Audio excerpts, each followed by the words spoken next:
Hi everybody, today's video I wanted to show you the routine I promised to help you address the most common tight spots on the body using self-myofascial release. So to do this routine, you can use a foam roller. A lacrosse ball or a tennis ball is going to be a little bit more intense. Alright, so one of the worst areas that people have tightness in is in and around the hips. You're going to put it kind of next to your hip.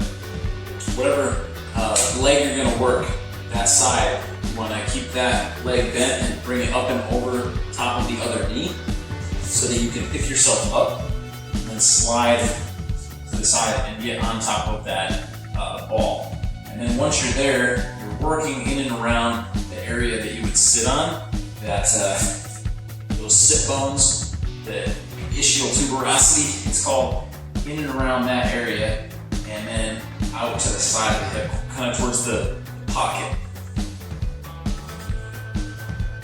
One of the other very common tight spots that I want you to work on is up in your hip. It's called the TFL, or tensor fasciae lata, and that is a small muscle that ties into your IT band, which a lot of people think is very tight and they have to roll it, but rolling the area of the IT band won't help because the muscle that's really controlling it is up in the hip, not on the side of the thigh. So in order to release this muscle, it's better to do it laying down. Again, put the ball here, up by the hip. So if you feel your hip bones on the front, right here, just use your fingers, feel them. You want to go slightly below that and a little bit to the side. Another way to kind of get an idea of the ballpark area is if you have pockets, it's going to be right at the top. I don't know if you guys can see my pocket, the top of the pocket, right there on the front of the hip. So once you have the ball in that general area, you're going to roll on top of it. Use your top leg to help control the pressure, and this top arm to kind of ease yourself into it. Bottom arm can support your head, and then just kind of wiggle around until you find those tight spots. This is a small muscle, so you can usually find them pretty quick, and there's usually a lot of tension here. So find those spots and then just hang out. Same thing, 30 seconds at least, and let that tension just kind of melt away. Alright, the third spot that usually gives people a lot of trouble is the quads. A lot of knee issues, knee pain, knee tightness can be caused by tight quads because the quads connect to the kneecap through that patellar tendon and they're pulling up on it. So if you have quad tightness, sometimes that can cause issues in the knee. Alright, so for this one, we want to be face down to apply the pressure. I recommend starting up closer to the hip and then working your way down towards the knee. You never want to go across the knee. We don't want to roll across joints, just muscle. So start somewhere up here close to the hip and then roll over on top of it. And you can prop yourself up onto your forearms if you want, and then just keep your low back flat.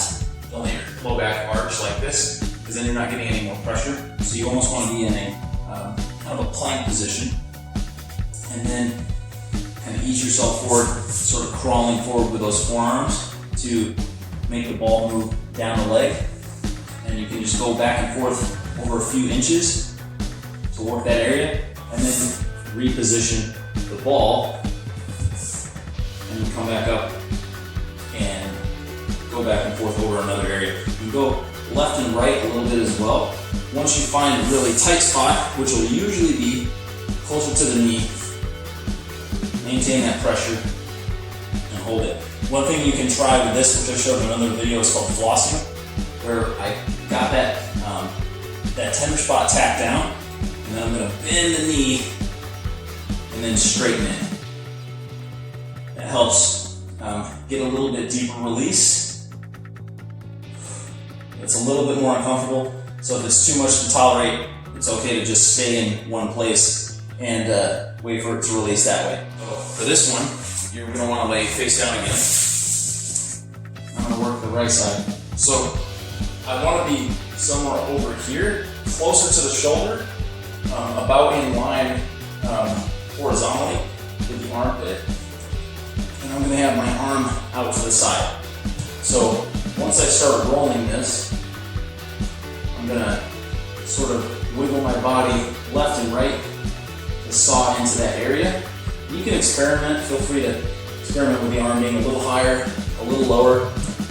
But the point of having the arm out to the side is to stretch and open the pec major a little bit, and also just to give you room so that the arm's not in the way, and you can push down into the ball with the weight of your body and put pressure into that pec area, into your chest. And finally, we have the lats, the latissimus dorsi, or just the lats for short.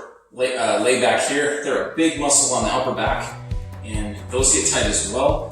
And a big problem with that being tight is if you're trying to reach overhead, do overhead motions just in daily life, or if you're working out and trying to do pressing or pull downs or pull-ups. Tight lats make it so you can't fully reach the arm overhead. You'll kind of be stuck here, and then to get higher, you'll end up sort of cheating with low back movement. We're not going to worry about the entire lat. You can try to play around with that if you want, but best bang for your buck, for the quickest release, you want to be up close to the armpit where the lats tie into your upper arm. So just place it behind you or underneath you, sort of on the side, just below and behind the armpit is generally where I'd start. And then you can move around a little bit until you find those tender spots. For me, I found one right away. Alright guys, that's it for this video. I hope that was helpful. If you don't have one of these or a foam roller, then you can get one pretty cheap. They're great tools for keeping you healthy, recovery work, maintaining the range of motion that you should have in your joints. So I highly recommend it. Using it, even just once a week, doing a deep session of this kind of movement. It could be all you need, but you can do a little bit here and there daily, or as part of your cool down. You can do it as part of your warm up. All this stuff will be perfectly fine in a warm up. Just find a way that works for you to get it in, and give it a couple weeks just so that you can experience it if you've never done it. And I can promise you, you'll feel a benefit to doing this type of soft tissue work. So give it a shot. That's it for today, guys. Until next time, stay strong and stay safe.